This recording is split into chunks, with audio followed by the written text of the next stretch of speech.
Hello my dear students, welcome to Tawani tutorials. मैं आपका दोस्त डॉक्टर आशीष टवानी स्वागत करता हूं आप लोगों का इलेक्ट्रोस्टैटिक्स में। Today's title is charge distribution. ठीक है, अलग अलग चार्ज बॉडीज पे चार्ज किस तरह से स्प्रेड होता है, that study is called charge distribution या डिस्ट्रीब्यूशन ऑफ चार्ज।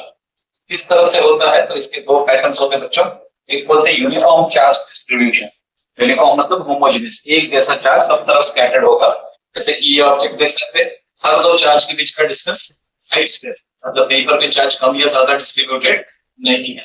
इसको बोलते हैं इवन चार्ज डिस्ट्रीब्यूशन या यूनिफॉर्म चार्ज डिस्ट्रीब्यूशन या इक्वल चार्ज डिस्ट्रीब्यूशन। चार्ज एक पैटर्न में डिस्ट्रीब्यूटेड है थ्रू आउट। ठीक है, इस ऑब्जेक्ट में देखो हर दो चार्ज के बीच का डिस्टेंस आपको स्टेडी यानी कांस्टेंट नजर आएगा, मतलब चार्ज यूनिफॉर्मली डिस्ट्रीब्यूटेड है। क्या इसके अलावा कोई दूसरा पैटर्न है? क्या होगा? यस, हमारे पास एक non uniform distribution of charge भी होता है।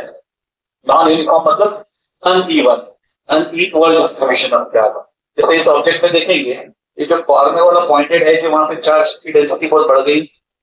यहाँ पे जो कर्व सरफेसेस आ रहे हैं रिलेटिवली उसके मुकाबले काफी फ्लैट है, यहाँ पे चार्ज डेंसिटी कम हो गई है।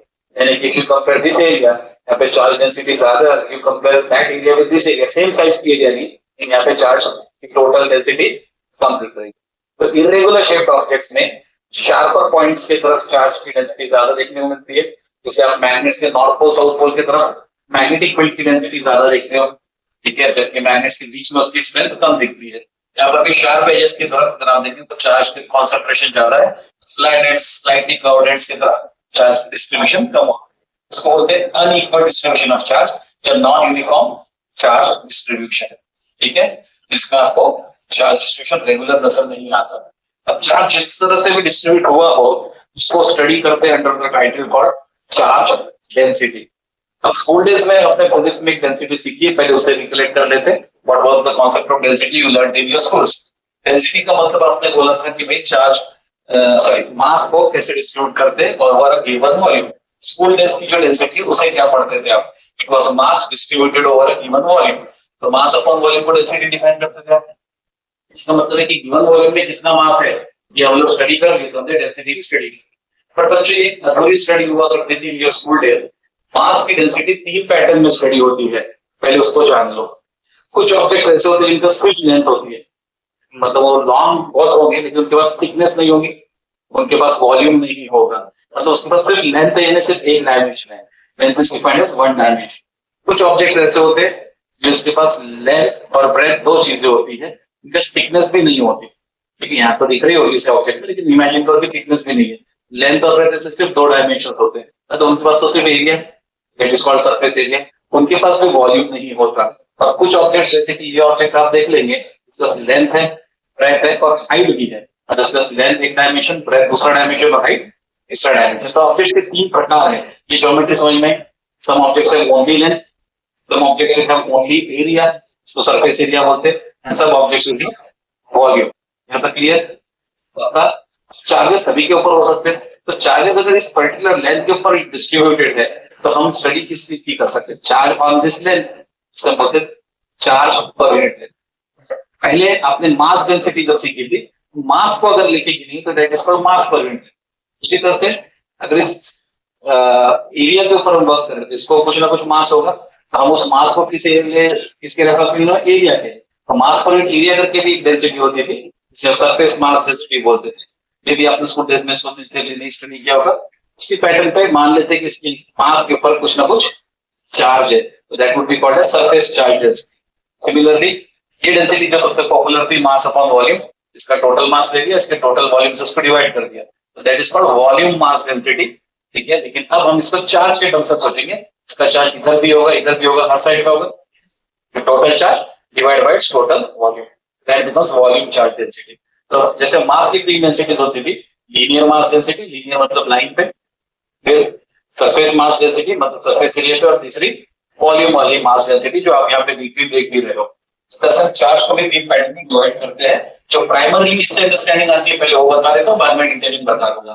तो ये मेरे पास एक स्फीयर है, imagine this to be sphere. Sphere will have volume, उस पूरे वॉल्यूम पे चार्ज डिस्ट्रीब्यूटेड है, तो हम बोलेंगे कि मास के बदले हम रिप्लेस करेंगे टर्म चार्ज को, will be having charge instead of mass, और वॉल्यूम पूरे स्फीयर का ले लेंगे। ठीक है, that would make it charge पर unit volume, sometimes defined as charge density. लेकिन चार्ज डेंसिटी की ये इकलौती वैरायटी नहीं होती है, इसलिए इसकी डिटेल्ड क्लासिफिकेशन की तरफ आपको लेके जाऊंगा बच्चों।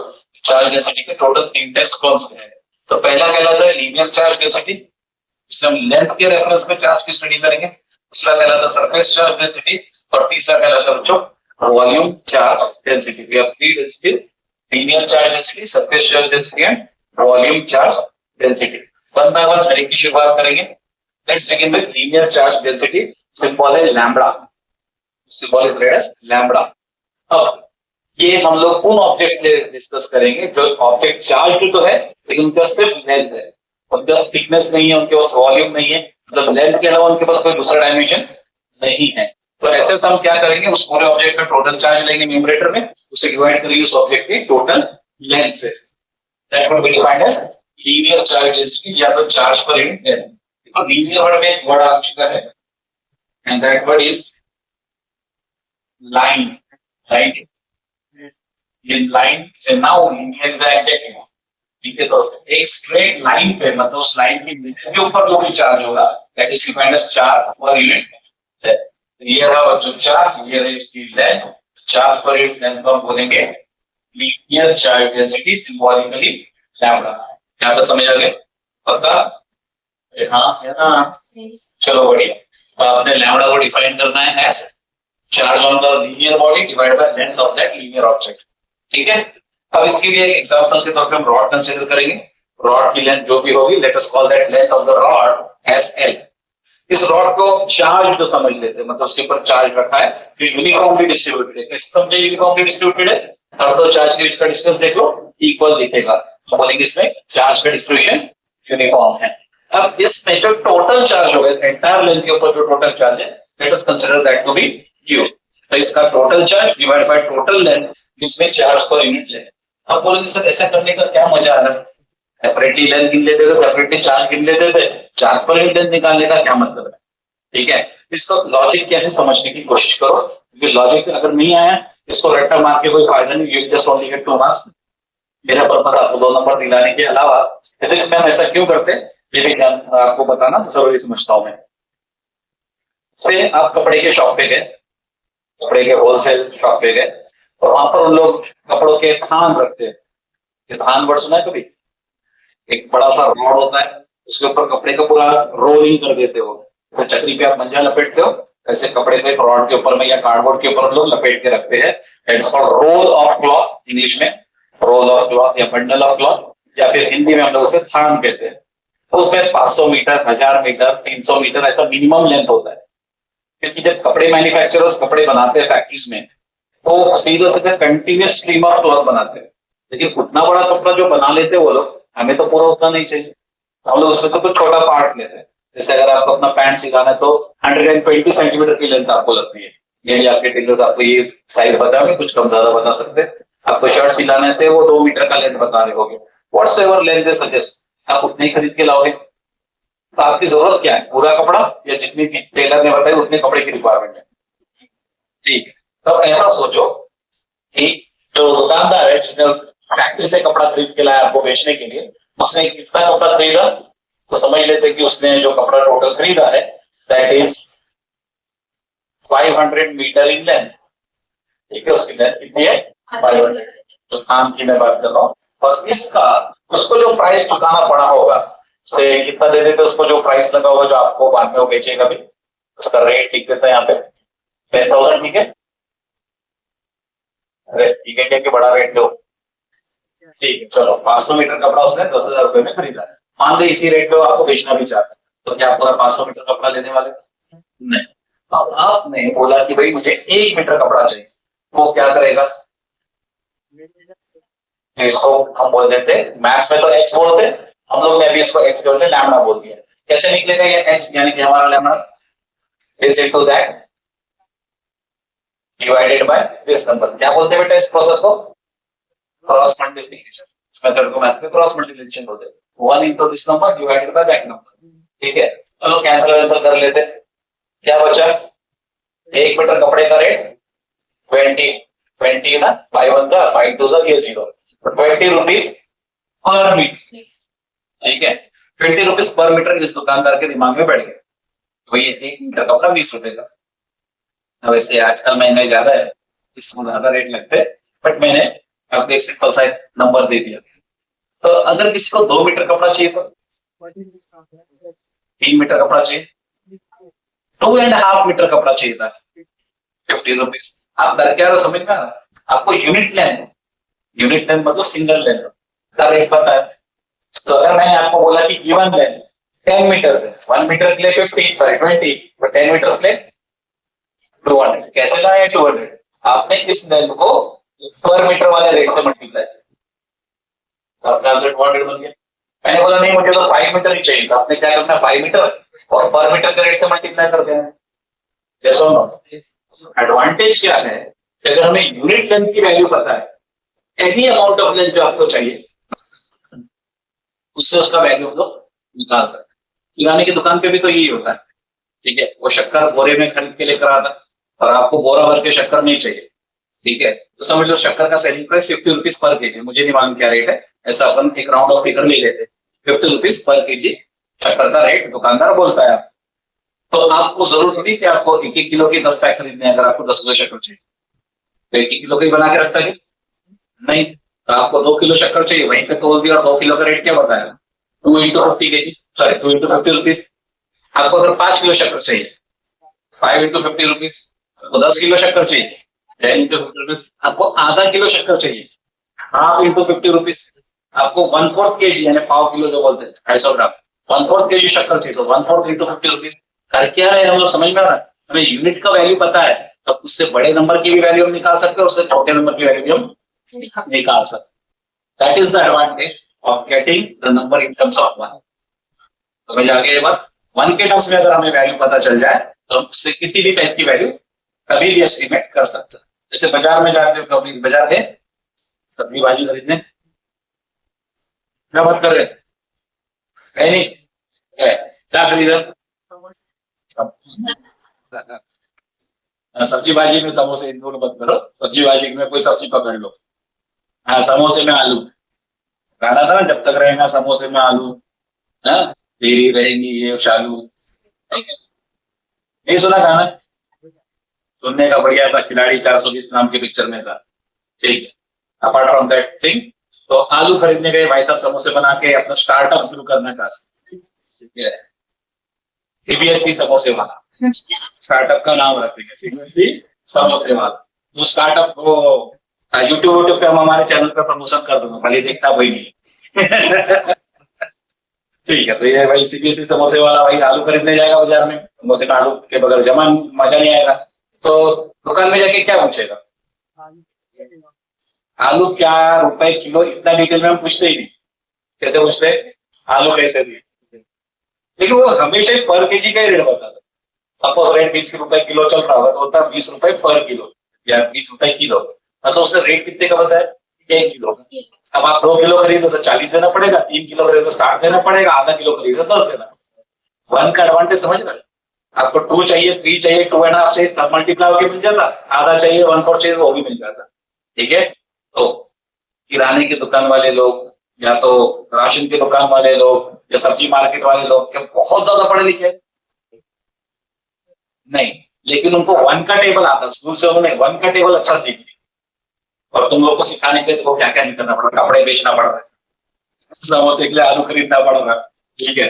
तो उन लोग को ये 1 का टेबल आता है, 1 into anything is the same, 1 into 5 5, 1 into 10 10। तो सच से कैलकुलेशन होता है अगर हर चीज 1 के टर्म्स में हमें पता होता है। इसलिए हम कोई रॉकेट साइंस नहीं लगा रहे, इनफैक्ट हम चीज को कॉम्प्लिकेट भी नहीं कर रहे, we are actually trying to simplify. ये बात ध्यान में आ रही है, इसको सिंप्लीफाई करने की कोशिश कर रहे हैं। अगर यूनिट लेंथ के लिए हमें चार्ज पता चल जाए, जैसे अगर मैं बोलूं कि मेरे पास 1 मीटर लेंथ का चार्ज है 5 कूलम, तो 2 मीटर लेंथ का चार्ज क्या होगा, 2 इंटू 5 कूलम, ठीक है। 10 मीटर लेंथ का चार्ज क्या होगा, 10 इंटू 5 कूलम। ये है यूनिट लेंथ का चार्ज पता करने का एडवांटेज। ये समझ में आ गया? एनी पर्टिकुलर लेंथ का क्या चार्ज होगा हम इंस्टेंटली बता सकते। आप बोलेंगे नहीं सर हमें 1 मीटर से छोटा चाहिए, तो 8 मीटर के लिए चाहिए तो 8 इंटू 5 कूलम, कम वाला भी पता कर सकते, ज्यादा वाला भी पता कर सकते। ये एडवांटेज हमें मिलता है। अब इसका एडवांटेज हम एंट्रेंस क्लासेस में कैसे उठाएंगे, एमसीक्यूज के दरमियान कैसे उठाएंगे। टीचर का बदमाश बोलता there is a rod of infinite length, rod of infinite length, उसके ऊपर चार्ज है, ठीक है, हमने एक रॉड को चार्ज किया जिसकी लेंथ इनफाइनाइट है। प्रैक्टिकली इनफाइनाइट लेंथ का कोई रॉड होता नहीं है, इनवेंटर्स वाले जस्ट टू टीज यू, परेशान करने के लिए ऐसा हरकत कर देते, बोलते हैं क्या गिवन अ चार्ज और इनफाइनाइट लेंथ रॉड। अब जैसे उसने इनफाइनाइट लेंथ बोला, बच्चे लोग के मैथ्स की कीड़े जान जाते थे, charge upon infinity, anything divide by infinity is zero. तो बच्चा आंसर करता है लेमडा इज जीरो, और साबित करता है कि वो खुद लेमडा बच्चा है, क्योंकि उसने तो टीचर ने बोला ना हमने रॉड को चार्ज दिया है, रॉड को चार्ज दिया और तुमने क्या बोला, रॉड को चार्ज नहीं हुई, चार्ज की डेंसिटी जीरो हो गई because you trusted your maths.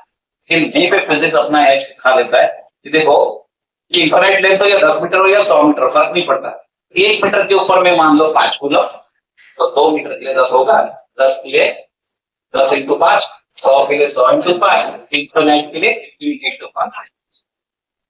ये समझ में आ रहा है? तो हम लोग को चार्ज पर यूनिट लेंथ निकालने का एडवांटेज है कि लेंथ अगर इंफिनिटी की होगी तो हमें संदर्भ नहीं है, छोटे से पार्ट का चार्ज लेके हम काम कर सकते हैं, उसकी छोटी लेंथ से डिवाइड कर देते हैं, ठीक है। तो उस समय ऐसे प्रोसेस से नहीं जाते, ठीक है। उस समय हम क्या करते हैं, मान लेते हैं कि ये इनफिनाइट लेंथ वाला रॉड है, इसका एक छोटा सा पार्ट लेते हैं, इसको बोलते हैं स्मॉल एलिमेंट। अब प्लीज इस एलिमेंट से मतलब ये मत निकाल लेना कि हम केमिस्ट्री के किसी एलिमेंट की बात कर रहे हैं, we are not talking about any chemistry element, ठीक है। पीरियड टेबल में जो एलिमेंट्स पढ़ते हैं उनकी बात नहीं कर रहे, फिजिक्स में किसी भी small part of a big structure को हम एलिमेंट बोलते हैं, किसी में बड़े स्ट्रक्चर का एक छोटे हिस्से को एलिमेंट बोलते हैं। लेकिन छोटे से एलिमेंट पे टोटल चार्ज तो नहीं होगा, थोड़ा सा चार्ज होगा, तो हमने बोला चार्ज को डी क्यू, डी का मतलब वेरी स्मॉल, इस पे छोटा सा चार्ज दे दिया, that charge is equal to Q. क्या इसकी लेंथ इंफिनिटी लूंगा, इसकी जो भी छोटी सी लेंथ होगी उसको मैं बोल दूंगा dl। डी क्यू चार्ज मैंने दिया, मैंने चार्ज में लिख दिया डी क्यू, और टोटल इंफिनिटी वाली लेंथ नहीं दिया, ये चार्ज मैंने कितनी लेंथ पे दिया dl, तो भी मुझे वैल्यू सेम मिलेगी, ये वैल्यू नहीं बदलेगी। आप बोलेंगे कैसे नहीं बदलेगी, लेंथ तो अलग ले ली आपने, बड़ी लेंथ थी आपने छोटी ले ली, बदलना चाहिए था, जवाब है नहीं। अगर स्कूल में फ्रैक्शंस को ढंग से सीखा है तो नहीं बदलेगा। चलो नहीं यकीन होता तो यहाँ पे देख लेते हैं,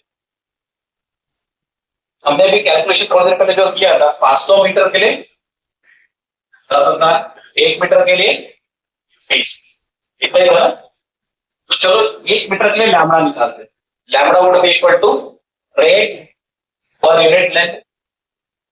अगले केस में भी करते हैं, lambda equal to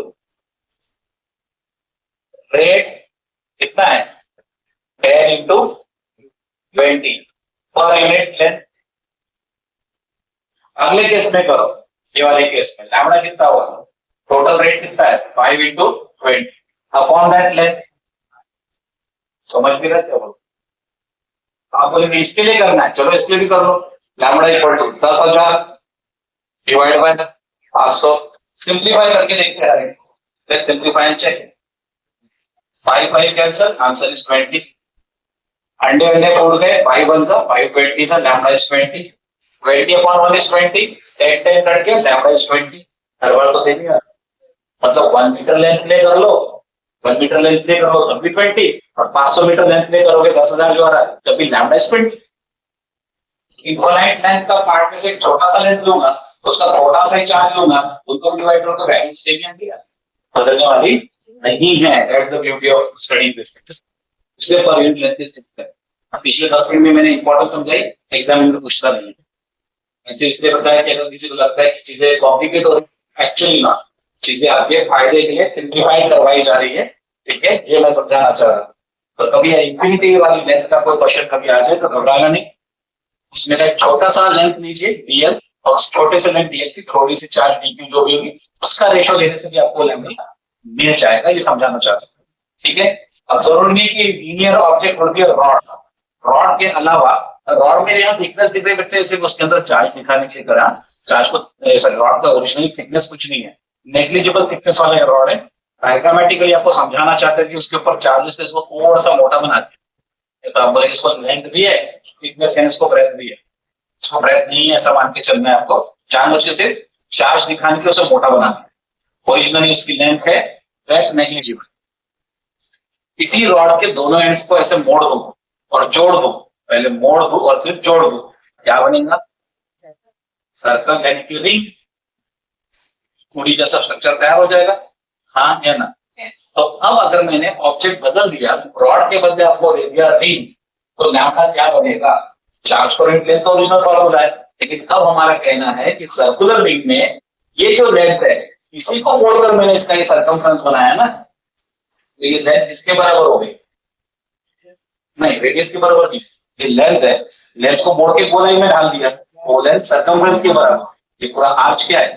circumference of circle. Circumference of circle किस फॉर्म से कैलकुलेट होता बेटा? तो पाया। तो कहना है रिप्लेस, वैसे चार्ज का तो चार्ज ही रहेगा, सिर्फ हमने लेंथ को कैसे रिप्लेस कर दिया? तो पाया से। तो मैंने चार्ज के लिए चार्ज लिखना है और लेंथ के लिए क्या लिखना है? 2 पाया। Very good. Length of the ring is 2 पाया। तो बच्चों काफी बच्चे यहाँ पे कंफ्यूज हो जाते हैं एंट्रेंसेस में, एमसीक्यूज में, प्लीज समझ मत जाना। Rod is a one dimensional structure, ये तो ठीक है, ठीक है, single line. Ring is also a one dimensional structure, जैसे काट दोगे वैसे तोड़ दोगे, ऐसे ही बनता है। ये एनालॉजी ध्यान में रहेगी। रिंग को यहाँ से काट दो और तोड़ दो तो रॉड बन जाएगा। मतलब हम इसे किस कैटेगरी में कंसीडर करते हैं? वन डायमेंशनल ऑब्जेक्ट में कंसीडर करते हैं। इसलिए लेंथ को 2 पाई से रिप्लेस किया जा सकता है in case of a ring. ये भी बात क्लियर? और अगर ऑब्जेक्ट कनेक्ट करने का है तो मैंने आपको पहले बताया, चार्ज ऑन स्मॉल एलिमेंट लीजिए, टोटल चार्ज की जरूरत नहीं, और लेंथ को स्मॉल एलिमेंट के लिए ना उसको डिवाइड कर देते। स्मॉल एलिमेंट के चार्ज को हमने क्या सिंबल दिया बेटा? स्मॉल एलिमेंट के चार्ज को क्या सिंबल दिया?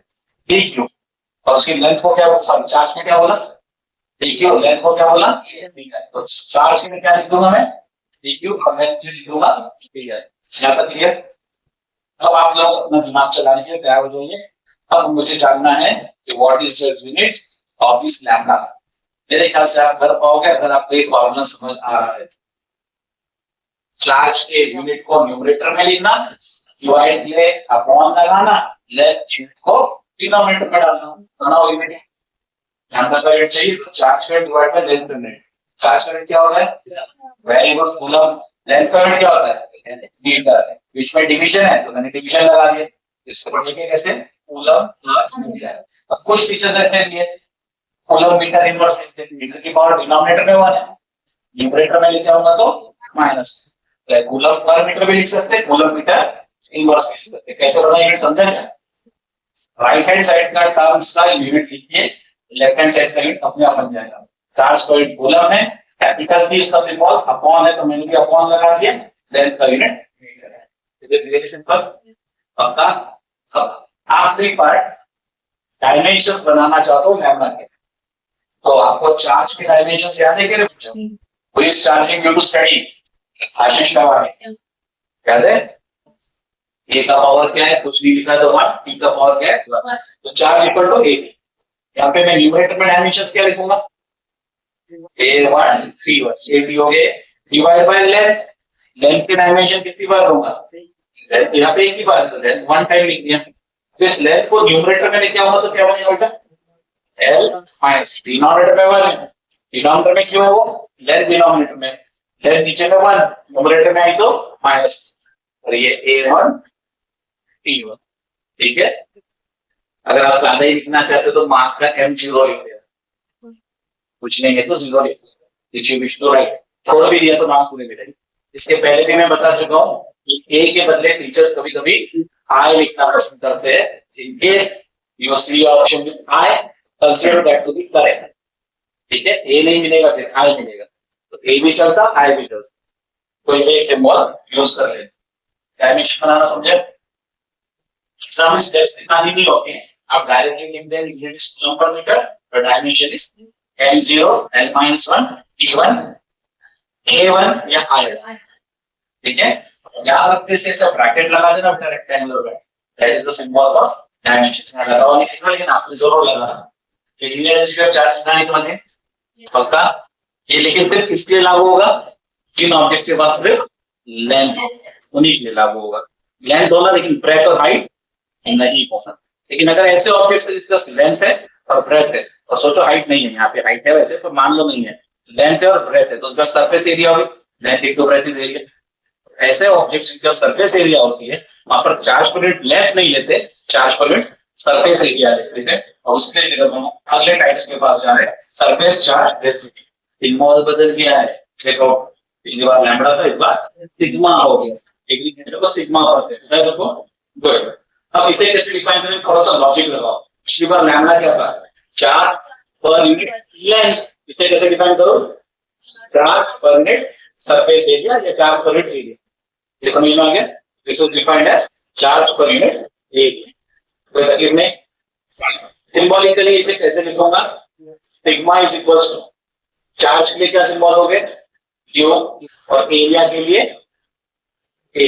ये हो गया formula, charge upon area is sigma. इसके बाद चार्ज अपॉन लेंथ है, एक बार चार्ज अपॉन एरिया। ठीक है, कोई कंफ्यूजन नहीं। चार्ज इसको भूल जाओ, इधर ध्यान दो, फॉर्मूले पे ध्यान। चार्ज के लिए क्यू, एरिया के लिए ए। तो पहले समझने पर फोकस करो, एंड में पूरी समरी एक साथ दे दो। ठीक है, I will give you summary at the end. ठीक है, पहले समझ लो चीज, आई मत करो। चलो, तो चार्ज आपको समझ गया, न्यूमरेटर में आ गया, एरिया आ गया डिनोमिनेटर में। अगर मैं आपको कोई ऑब्जेक्ट दूं, ठीक है, से फॉर एग्जांपल ये और डिस्क, डिस्क के एग्जांपल्स क्या रहते हैं, एंड सॉसर में जो सॉसर होता that is a disc. Flying disc उड़न तश्तरी के लिए होगी। फिर और क्या, सीडी डीवीडी वाली डिस्क। ठीक है, और जिसमें खाना खाते वो भी एक डिस्क है। डिस्क के एग्जांपल्स ख्याल में आ गए। डिस्क का शेप क्या होता है, सर्क्यूलर। ठीक है, ये कैसा सर्कल है, ये तो ओवल दिख रहा ना। हाँ, वेरी गुड। अगर आप किसी चीज को, किसी बार छुरी या कड़ा है हाथ में, इस दे सकती है तो दे दीजिए। आए तो जिसका निकल सकता है निकालो, भेज दो जल्दी से, पास कर दो। ठीक है, बहुत बहुत धन्यवाद आपका। अगर आप सर्कल को फ्रंट व्यू में देखें तो सर्कल जैसा ही लगता है। ठीक है, एक आंख बंद करके देखोगे तब भी सर्कल ही दिखेगा। जिसको चश्मा है वो एक साइड की दो आंख बंद कर प्लीज। ठीक है, देखा। अब मैं इसी सर्कल को आपको साइड व्यू में दिखा रहा हूं और आप अपनी एक बार आंख बंद ही रखें, और आपको क्या लगता है देखो। एक आंख बंद करो बच्चों, close one of your eyes, वही सर्कल है, देखो सर्कल ही है ना। साइड व्यू में दिखा रहा हूं, क्या फील आ रहा है, थोड़ा ऐसा देखो, लग रहा Oval, can you see that, है तो सर्कल, फील साइड व्यू में कैसा आ रहा, ओवल जैसा आ रहा। तो 2 डायमेंशन में जब आप 3 डायमेंशनल सर्कल साइड व्यू में बनाओगे तो सर्कल नहीं दिखेगा, बट आप उसे ओवल मानने की गलती मत करो। दैट इज एक्चुअली सर्कल, मतलब दिस। बेटा सर्कल की एरिया क्या होती है, बेटा ये तो स्कूल की बातें हो गई यार। सर्कल की एरिया पाई आर स्क्वायर। ठीक है, बेसिक ज्योमेट्री मत भूलिए। तो मैं क्या कर सकता हूं, चार्ज के लिए क्यू लिख दूंगा और एरिया के लिए pi r square, if the object is a disc. ठीक है, तो मैंने रेडियस बोल दिया इसका आर, चार्ज मान दिया क्यू, तो एरिया हो गई पाई आर स्क्वायर। क्या बनेगा, चार्ज पर unit area. What is area, मैंने आपको pi r square. Is this clear to everybody? पक्का, कोई कंफ्यूजन नहीं। मान लेते हैं कि मैंने यहाँ पे आपको स्क्वायर प्लेट दिया होता, जरूर थोड़ी है कि हम शादी में जाएंगे सर्कुलर डिस्क मिलेगी। स्क्वायर प्लेट्स भी तो होती है शादी में खाना खाने के लिए। अगर स्क्वायर प्लेट दिया तो फिर क्या करोगे, साइड स्क्वायर। साइड स्क्वायर, तो यहाँ पर आप क्या करोगे, चार्ज अपॉन साइड स्क्वायर। अगर रेक्टेंगुलर प्लेट होती तो length into breadth, triangular object होता half into base into height. की ज्योमेट्री कितनी काम आ रही देख भी रहे हो। छोटे भाई बहनों को ज्योमेट्री से प्यार मोहब्बत करने के लिए अभी से बोल दो, नहीं तो बाद में तकलीफ आएगी। ठीक है, they should try to learn the basics. भले ही एडवांस ज्योमेट्री ना आए लेकिन बेसिक ज्योमेट्री आनी चाहिए। ठीक है, तो ऑब्जेक्ट का शेप बदलता रहेगा तो उसकी एरिया का फॉर्मूला बदलता रहेगा। इसे क्लियर।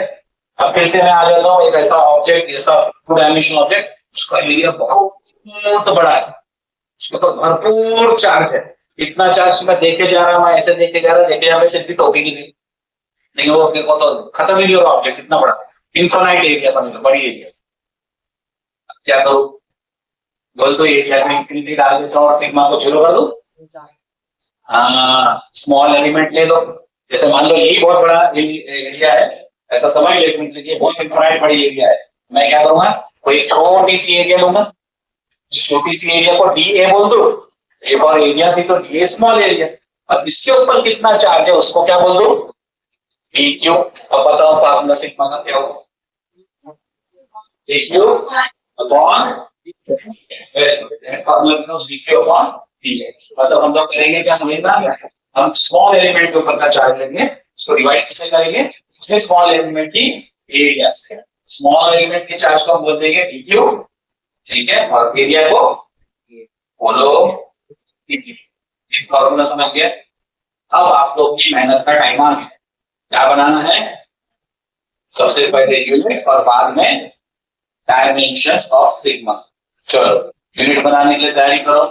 न्यूमरेटर में कौन है, तो चार्ज का यूनिट कूलम, या अपॉन के क्या लगाऊंगा पर, एरिया का यूनिट क्या होता है मीटर स्क्वायर, तो यूनिट क्या बन गया coulomb per. Coulomb per metre क्यों था, यूनिट पर चार्ज पर लेंथ, इस पर चार्ज पर एरिया है, इसलिए कूलम पर मीटर स्क्वायर। तो this can alternatively be written as coulomb metre square inverse, minus को इनवर्स करते हैं हम लोग, है ना, या रीड करते हैं माइनस को इनवर्स करना, कूलम मीटर स्क्वायर इनवर्स। ये समझा, सेम चीज है, अलग अलग तो नहीं हो गया, ठीक है। डायमेंशन कौन बताएगा, मेरी क्लास के होशियार बच्चे बनते जाओ, I am really interested in certain children back nowadays, ठीक है।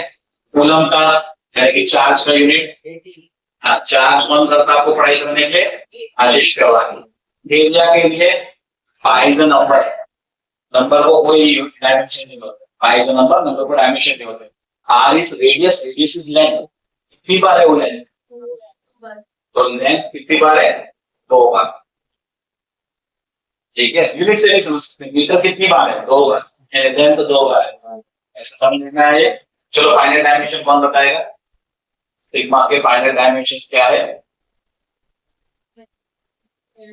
1 2 3 4 5 6 7, इधर वाले बच्चे कोई नहीं, क्या बॉयज 8, बताओ प्रसिद्धि, A1 P1, ये नीचे से ऊपर आएगा तो 4, इसका पावर -2 हो जाएगा। सर मास नहीं है क्या, इतना ही है तो क्या लिखोगे 0, आगे पीछे किसी को भी लिखने से फर्क नहीं पड़ता, यू गेट फुल मार्क, ठीक है। एम को पहले लिख दो, बीच में लिख दो, बाद में लिख दो, कोई फर्क नहीं पड़ता, और नहीं भी लिखा तो पावर 0 ही करना, you can skip it out. कितने लोगों ने यही सोचा था, बढ़िया, मतलब आप लोग होशियार होने लग गए, आप लोग डायमेंशन भी समझ गए। लेट्स रिवाइज देम, यूनिट क्या था कूलम पर मीटर स्क्वायर, और डायमेंशंस मीटर स्क्वायर को न्यूमरेटर में तो n-2, और कूलम इज आशीष तिवारी या इंफॉर्मेशन टेक्नोलॉजी, एटी या आई, ठीक है, जो भी आपको याद है, क्लियर हो गया। मास नहीं पर भी नहीं था तो 0। डायमेंशन का प्लीज ब्रैकेट लगा देना, फुल नीचा डायमेंशन से रेक्टेंगुलर ब्रैकेट लगा देना, मैं आर्टिकल में लिखा था सब ब्रैकेट बना है। तो अब चार्ज करने का एरिया भी हो गया, कौन सी डेंसिटी बची है, ट्रांसफरेंट वॉल्यूम वाली बची है, से बोलते वॉल्यूम चार्ज डेंसिटी, सिंबल फिर बदल गया, इसको बेटा मास डेंसिटी जो थी ना, ये मास पर वॉल्यूम, इसका भी सिंबल ये था, रोइंग का, ठीक है। सिर्फ हम मास पर वॉल्यूम बोलने के बदले चार्ज पर वॉल्यूम बोलने वाले, ठीक है। अब बताओ फॉर्मूला कैसे लिखा जाए, लेफ्ट हैंड साइड में क्या लिखूंगा रो, राइट हैंड साइड में इक्वल टू देके क्या लिखूंगा, चार्ज के लिए क्यू, वॉल्यूम के लिए वी, ठीक है। फॉर्मूला क्या बनेगा, स्फीयर के पास वॉल्यूम है तो यहाँ पर चार्ज के लिए क्यू और वॉल्यूम के लिए वी। अब स्फीयर के वॉल्यूम का फॉर्मूला किसी को याद है, स्फीयर अगर मैं आपको ऑब्जेक्ट दे दूं उसके वॉल्यूम का फॉर्मूला क्या होगा,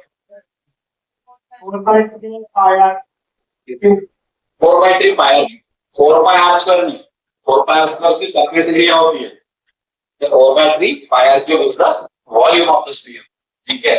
तो अगर आपको इसके पूरी स्फीयर के वॉल्यूम के साथ चलना है तो 4/3 पाई आर क्यूब लेना, और अगर इसकी सरफेस चार्ज डेंसिटी निकालनी है तो 4 पॉइंट एरिया लिखना और एरिया में 4 पाई आर स्क्वायर डालना, ठीक है। Volume of the sphere 4/3 pi are cube value set, वो मैं वॉल्यूम की जगह सब्स्टिट्यूट, है तो क्लियर, कोई कंफ्यूजन नहीं। Three dimensional object could be a cube, मोटोराइज जैसा क्यूब समझता, क्या करोगे फॉर्मूला, क्यूब में लेंथ ब्रेथ हाइट सब सेम रहती है, side into side into side, side cube. अगर आपके पास ऐसा ऑब्जेक्ट है जिसे रेक्टेंगुलर पैरेलल पाइपेट बोलते हैं, इसकी लेंथ ब्रेथ हाइट सब अलग अलग है, तो length multiplied by breath multiplied by height. जो ऑब्जेक्ट आपको दिया जाए ज्योमेट्रिकल ऑब्जेक्ट, उसका जो भी ज्योमेट्री में आपने वॉल्यूम का फॉर्मूला सीखा होगा वो यहाँ पे दे सकते, ठीक है, कोई प्रॉब्लम नहीं। स्फीयर का एग्जांपल देखेंगे, सबसे ज्यादा कॉमन यूज यही ऑब्जेक्ट होता है। चलो तो अभी अगर मेरे पास ये भी इनफाइनाइट वॉल्यूम का हो जाए तो क्या करूं, हाँ अब अपने को ज्ञान आ गया, बड़ा हो या छोटा हो वैल्यू तो सेम होगा, ठीक है। केक बड़ा हो या छोटा पीस खाया आपने, उसकी टेस्ट बदल जाता है, सेम ये ध्यान रखना, बड़े वॉल्यूम के लिए देख लो या छोटे वॉल्यूम के लिए देख लो, चार्ज डेंसिटी सेम, ठीक है, इस बार हम वॉल्यूम चार्ज डेंसिटी बोल रहे हैं उसको। तो फॉर्मूले में न्यूमरेटर में क्या रहना बच्चों, फॉर स्मॉल ऑब्जेक्ट, यानी ऑब्जेक्ट इनफाइनाइट है, हम उसका स्मॉल एलिमेंट ले रहे हैं, ठीक, और upon charge of that small element divided by volume of that small element, that would B, यहां पर न्यूमरेटर में dq divided by volume is t। कोई प्रॉब्लम नहीं, पक्का। तो कोई बहुत बड़े बड़े शेप के ऑब्जेक्ट्स दे दे तब भी हम स्मॉल वैल्यू लेकर उसका काम चला सकते हैं। छोटी सी पार्ट को खुद ही इमेजिन कीजिए, इतने पार्ट पे कितना चार्ज, उतने पार्ट का कितना वॉल्यूम, आपको सेम आंसर मिल जाएगा बड़े ऑब्जेक्ट क्लिक करने से मिलता होगा, ठीक है। अब यूनिट डायमेंशन बनाने की जिम्मेदारी आपकी छोड़ दूं क्या? चलो बताओ इसका यूनिट क्या बन सकता है, वो भी help me out with the unit. Charge का यूनिट, अरे एकदम आंसर मत करो यार, जिसका हाथ उठाना है आंसर देने की इच्छा है वो हाथ उठाए। यस बेटा, कूलम, और वॉल्यूम के लिए शाबाश, कूलम पर metre cube, this becomes the unit coulomb पर मीटर क्यूब। अल्टरनेटिवली कैसे लिख सकते हैं इसको, कूलम मीटर क्यूब को न्यूमरेटर में लाओ, मीटर क्यूब इंच, ठीक है। डायमेंशंस कौन बताएगा, dimensions of rho equal to 1 2 3 4 5, just gentleman, m0, very good, m0 l0 l minus 3, हाँ because is for main, और वो -3 पावर नहीं करता, l minus 3, हाँ t0 t0, सर नेक्स्ट कौन है, at is for coulomb, हाँ तो a में और t में का जो t है ना वो टाइम पे t है, at में जो हम t बोलते हैं ना दैट इज फॉर टाइम, वो जीरो नहीं है, बोलो ना 80 बोलो, सिर्फ टाइम को जीरो मत बोलो, बोलो आगे कंप्लीट करो, a1 t1, तो ये जो a1 है दैट इज एम्पियर, यानी कि करंट के लिए, इसलिए I भी चलता हूं, करंट के लिए भी I बोलते हैं और एम्पियर के लिए भी I बोलते हैं, दोनों एक ही, सॉरी a बोल सकते हैं, दोनों सिंपल चलते हैं। t इज फॉर टाइम, नहीं ख्याल में आता तो चलो, current is defined as charge पर यूनिट टाइम, करंट की बेसिक डेफिनेशन, तो charge is current into time, current के आपने एम्पियर डाल दिया, टाइम के टी डाल दिया, ये टी टाइम का ही, ठीक है, कोई नया टी नहीं आ गया, तो कवानी सुन के आपने टी को टाइम से आजाद नहीं कर दिया, ऐसा मत करो, ठीक है। तो डायमेंशन सिंपल रखेंगे बेटा, तो हमारे यूनिट हो गए कूलम पर metre cube and dimensions are m0 l-3 a1 t1 या i1 t1, पहले इतना डाल दें, ठीक है। एंड इस पूरी चार्ज डेंसिटी जितना भी चीज मैंने आपको तीनों टाइप की बताया उसकी समरी ले लेते बेटा, linear charge density, surface charge density and volume charge density. Example में मैंने यहां पर लिख दिया था, ठीक है, रॉड का फॉर्मूला चार्ज पर यूनिट लेंथ, ठीक है, यूनिट्स क्या थे, कूलम पर मीटर, समराइज करते चलो, डायमेंशंस m0 l l की बार -1 t या it, ठीक है, फॉर्मूला रॉड के लिए Q upon L भी बोल सकते हैं, और अगर रिंग रहता तो Q upon 2 पाई r, generalised formula dq by, छोटा ऑब्जेक्ट और बड़ा ऑब्जेक्ट सब कुछ है, बेसिक मांगे याद करो। ऑब्जेक्ट के लिए हमने शेप के तौर पे क्या देखा था, सर्कल नहीं बोलना बेटा, वो तो समझाने के लिए बोला था, बेसिक, उस ऑब्जेक्ट का नाम रखा था बेसिक, शेप सर्कल जैसा, चार्ज यूनिट एरिया, ठीक है, यूनिट बनाओ कूलम पर मीटर स्क्वायर, अरे सेंटीमीटर नहीं है, कूलम चार्ज के लिए और एरिया पे मीटर स्क्वायर, कूलम पर metre square, coulomb plate I into T, metre square denominator से न्यूमरेटर में है तो L2 metre minus I, metre square को न्यूमरेटर में लाओगे, ठीक है। फॉर्मूला इसके लिए area is pi r square, और चलो फॉर्मूला क्या कर दोगे, dq अपॉन, अब वॉल्यूम चार्ज डेंसिटी के ऑब्जेक्ट इज स्फीयर, ठीक है, तो हमने ऑब्जेक्ट की स्फीयर लिया, formula rho is equal to charge पर यूनिट वॉल्यूम, अब इसे यूनिट बनाओ, charge plate upon volume plate, metre cube तो कूलम पर मीटर क्यूब, डायमेंशंस में मास इज 0, मीटर क्यूब के लिए l-3 न्यूमरेटर में लाने के बाद, और कूलम के लिए a1 t1 या i1 t1, ठीक है, समझ गया। जनरल फॉर्मूला बनाने के पहले अगर आप स्फीयर का वॉल्यूम याद कर लो 4/3 पाई r क्यूब, तो वॉल्यूम में यहाँ पे 4/3 पाई r क्यूब डाल सकते हैं, तो न्यूमरेटर में चार्ज अपॉन वॉल्यूम में 4/3 पाई r क्यूब, और जनरल फॉर्मूला बनाएंगे तो क्या बनेगा dq अपॉन, ठीक है। अब इसका एक फोटो ले लो, अपने जो कुछ भी सीखा है इसकी फाइनल समझ, A to Z on a single shot. जैसे व्हाट्सएप ग्रुप में डाल देना बच्चा, सब लोग का फिर एक साथ आ जाएगा। व्हाट्सएप ग्रुप में ऐड हो गया, ठीक। कोई बच्चा व्हाट्सएप ग्रुप में ऐड नहीं होगा तो आज the staff will add you, ठीक है। कुछ एमसीक्यूज देख ले इसके ऊपर।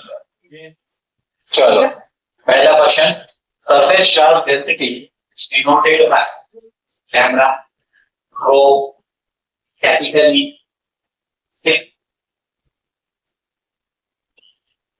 ऑप्शन डी हो गया। कितने लोग इनके साथ एवरेज? पूरी क्लास। चलो मैं भी एवरेज, ठीक है। The unit of linear density of charge is, यानी कि चार्ज डेंसिटी का यूनिट क्या है?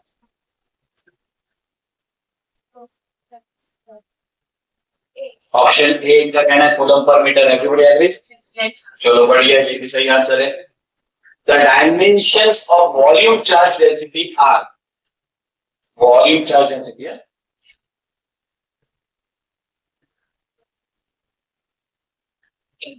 Option D. मीटर क्यूब आता ना वॉल्यूम में, तो मीटर क्यूब से लेंथ क्यूब इनवर्स। बाकी चार्ज तो आशीष का और ये आईटी चलेगा, कोई तकलीफ नहीं। सब लोग होशियार बन गए पक्का? जो तो अभी तक इलेक्ट्रोस्टैटिक्स बंद कर रहा है नहीं, तो ये वाली कहानी से बाकी स्टडी नेक्स्ट क्लास में करेंगे। एक सेकंड, अभी का यहाँ तक ठीक है। Thank you very much.